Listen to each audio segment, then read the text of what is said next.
Welcome back, troops. Let's Tab 59. I hope everybody's well. So today's the 3rd of June 2024, and this week obviously we're leading up to the 80th anniversary of the fantastic feat of arms that was the D-Day landings, Operation Overlord, and of course the seaborne operation, Operation Neptune. So what I want to do was do a couple of chats about D-Day, leading up to D-Day itself, the anniversary of D-Day, where I want to do something a little bit more special, hopefully. Special, I'm special, aren't I? Anyway, now I'm no military historian, guys, you know that. I'm no military historian, and if you want military history, there's shed loads out on the internet and obviously on YouTube. So I'm not trying to do history lessons, but what I want to do is just chat a few little bits about the D-Day landings on the different beaches, etc. And what I thought I'd do is start today with JUNO Beach. So I'm not doing them in any particular order, but I think JUNO Beach, as they all were, is a very, very significant landing. They all were, I know, they're all important. But JUNO was the Canadian beach, our Canadian brothers in arms. Now, JUNO Beach, as I'm sure you know, at Normandy, it sits between two of the British beaches, or the two British beaches, Sword Beach and Gold Beach, and JUNO sits in the middle there.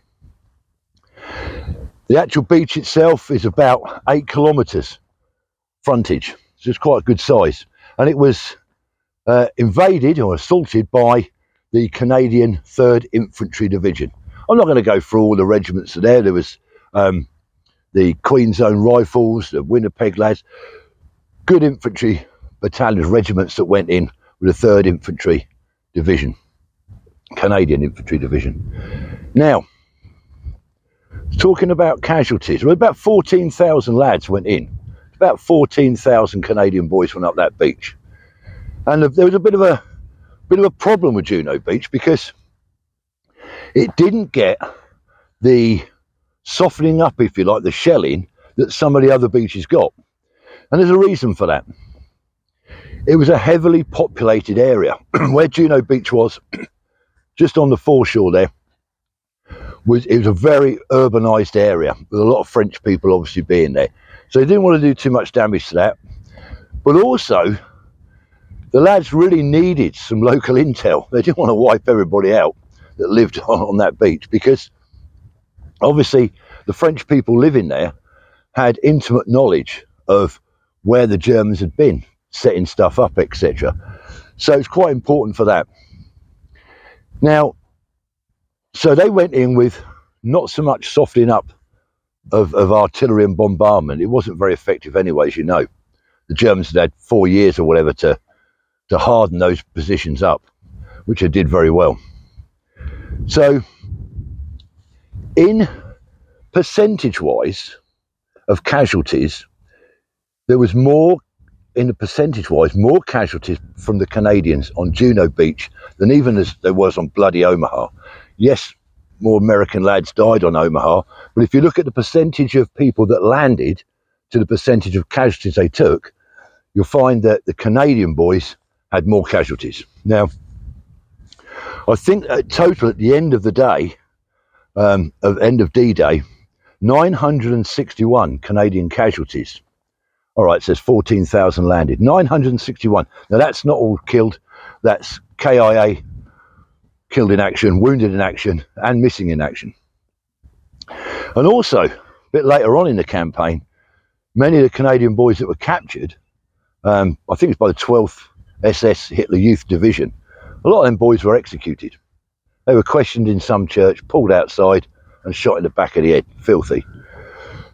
So they had a rough old time, the Canadian boys.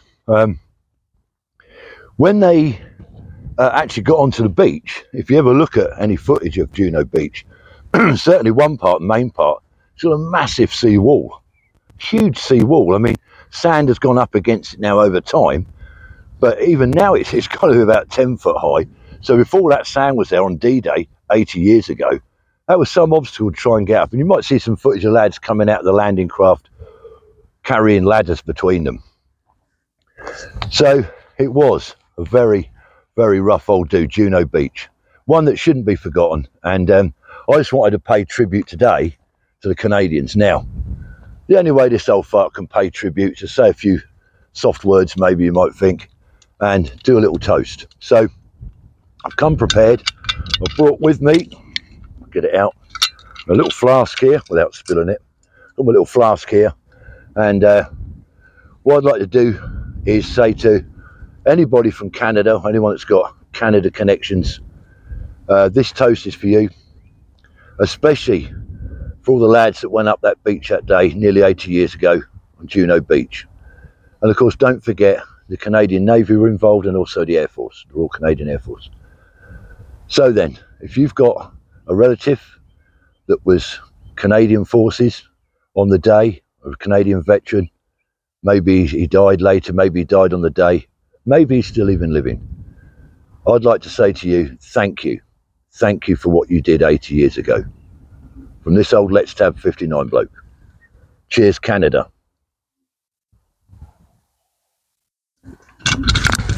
That's cheeky. Okay, I'll do some more on this, on other beaches as we get closer to D-Day. Just want to start it off with that one.